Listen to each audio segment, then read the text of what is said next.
Somewhere in a forest, a knight in luxurious armor wakes up confused. He remembers falling asleep while playing a video game the night before and has now woken up looking like his character from the game. Deciding to test out his abilities, he realizes he can perform all the attacks and magic spells his game character could, only they're even more powerful now. He can even use some skills he couldn't use in the game.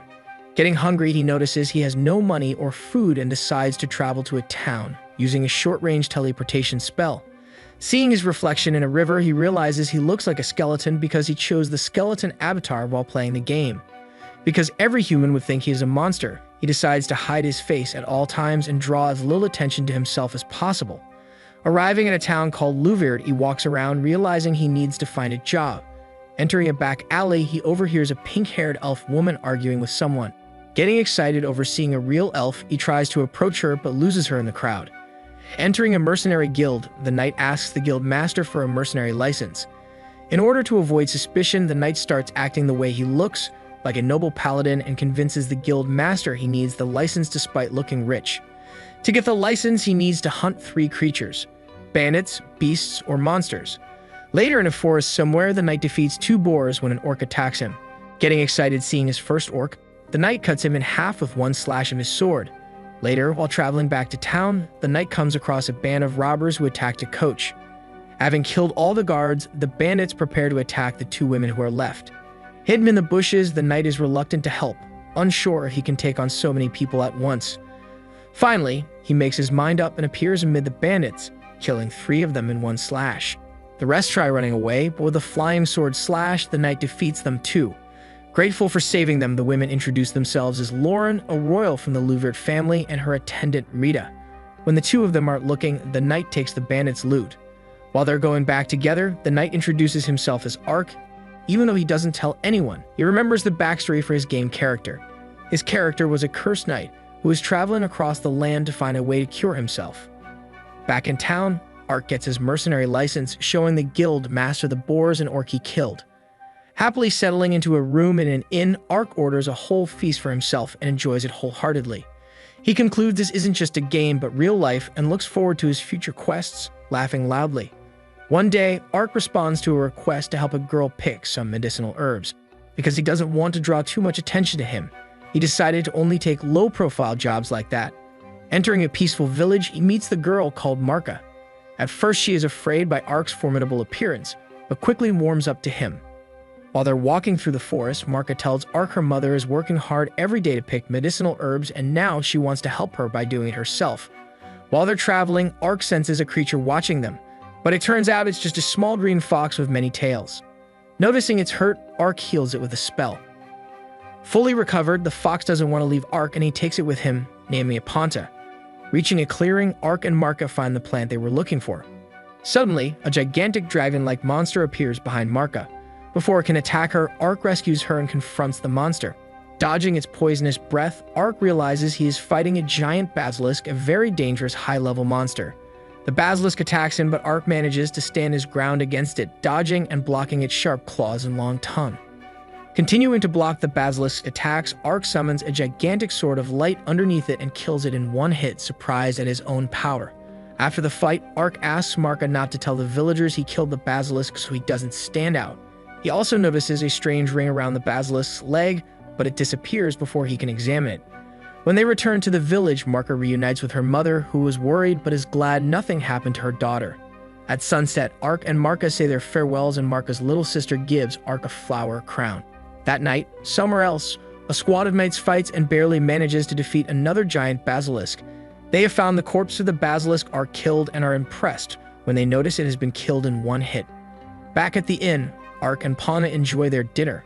Thinking about Marka's gratitude, Ark decides to take more challenging quests in the future and help more people. One night, Ark is chasing down some bandits in a cave. Some time has passed and Ark has gotten used to doing quests. After defeating the bandits, he finds chests full of gold and 2 empty cages. In a royal palace, an attendant is reporting to a short, fat man called Triton, the lord of the town of Diento. It turns out Triton sent the bandits to assassinate Lauren and the basilisks who attacked the area around Louvert, so he is outraged because both his plans failed. He was secretly employed by a man called Dukhars, one of the princes of Rodin Kingdom. Dakars wants to take over Louvert because it is strategically important for attacking the Western Kingdom. Triton is also managing an illegal elf slave trade, and his son, Udolan, is currently escorting the slaves. Back at the cave, Ark is ambushed by a hooded woman. She attacks him fiercely, but he manages defending against her. As her hood falls down, he recognizes she is the pink-haired elf he saw in town in the past. The elf is convinced Ark is one of the bandits who kidnapped the elven children she came to rescue. However, when she sees Ponta, she stops attacking. She recognizes Ponta as a spirit creature, and those creatures would never accompany a bad person. Realizing Ark isn't a bandit, she apologizes to him and tells him she came here to save the elves who were kidnapped and sold into slavery. Ark tells her he saw empty cages in the cave and proposes to help her find the elves, but she refuses, saying it's an issue that the elves have to deal with themselves. Before Ark can say anything else, she leaves. Later at the inn, Ark decides to try finding the pink-haired elf again, since she is the first elf he has ever met. The next day, Ark teleports around trying to find the elf woman. He explores the elf forest when Pawnee hears something. Nearby, a group of elf hunters capture a runaway elf slave. They take her back to her camp, where there are 3 more elves in a cage. Udolan, who is Triton's son, cruelly threatens the runaway elf. Ark sees all this hidden in the bushes, but before he can do anything, the pink-haired elf appears and attacks the elf hunters.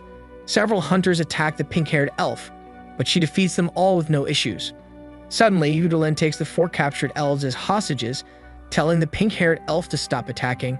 Seeing she is in trouble, Ark comes out of the bushes and knocks Udolan out, allowing the pink-haired elf to finish her fight. Afterwards, they notice the captured elves have mana-eating collars that drain their magic power. The pink-haired elf can't remove them, but Ark undoes them with no problem and heals all the elves' injuries. A couple of hooded elves arrive and recover the captured elves, who thank Ark before leaving. The pink-haired elf introduces herself as Arian and tells Ark she has never met a kind and powerful human like him. Convinced she can trust him, Arian wants to hire Ark as a mercenary, and he accepts. The 2 of them travel to the town of Diento, where they meet with Danko, one of Arian's elven comrades. Sitting down in an inn, Danka tells them he has found out the location of a building in Diento where more kidnapped elves were taken. They decide to wait until late at night to storm the building and rescue them. At night, Ark together with Danka and Arian depart, not noticing a ninja is following them. Ark teleports the 3 of them to the roof of the building, and they sneak inside through a window. Going deeper, they are surprised to see corpses in some of the rooms, all of them killed in the same way. Splitting up, each of them searches another part of the building. Entering one of the rooms and finding more corpses, Ark is attacked by the ninja who was following him before. He notices the ninja is a woman with animal ears and a tail. The ninja stops, noticing Ark isn't one of the bandits, and apologizes to him. Presuming Ark came to save the elves, she tells him most of them are imprisoned underground, while 2 are held captive in the Lord's palace. She gives Ark a scroll and leaves through the window, mysteriously telling him they will meet again. Ark opens the scroll and finds a contract for purchasing elf slaves. Rejoining Arian and Danka, the 3 of them notice the contract mentions the Lord of Diento. While they are talking, a bunch of thugs enter and attack them. Arian sets her sword on fire with a spell and burns them, defeating them easily. Finally reaching the underground dungeon, Ark and the others free the imprisoned elves. Ark teleports everyone outside of town. While Danka stays with the rescued elves, Arian and Ark go to the Lord's palace. They noisily break in and alert the guards, but manage to hide in time. They destroy a wall and barge into the Lord's chamber, where they see Triton together with Udolan and the 2 kidnapped elves. Triton gets angry, but Arian kicks him in the crotch, stopping him. While chasing after a terrified Udolan, Ark accidentally finds a hidden room. While the 2 kidnapped elves beat up Triton, a group of guards enters the room. Arian defeats them with her flaming sword and tells the 2 elves to go meet with Danka. Ark finds that the hidden room is full of gold, which he decides to take with him. Having teleported outside, Arian thanks Ark and pays him for his mercenary work. Since Ark has no other quests to do right now, Arian invites him to come with her to the elf lands and keep helping her rescue elves kidnapped by other humans. Ark gets excited, but doesn't show it and agrees to go with her. In order to get permission to enter the elf lands, he will have to meet with an elf elder. Ark says he can never remove his helmet, but Arian promises she won't attack him if he shows her his face. Ark removes his helmet, and Arian is shocked by his skeletal appearance. Instead of telling her the truth about getting transported to this world, he tells her he woke up one day in these lands looking like this. She recognizes he isn't actually an undead skeleton and says she trusts him, promising to keep his true appearance a secret. They shake hands, agreeing to continue working together.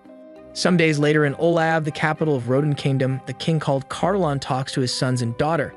They are discussing the incident at Lord Triton's palace, not knowing the details.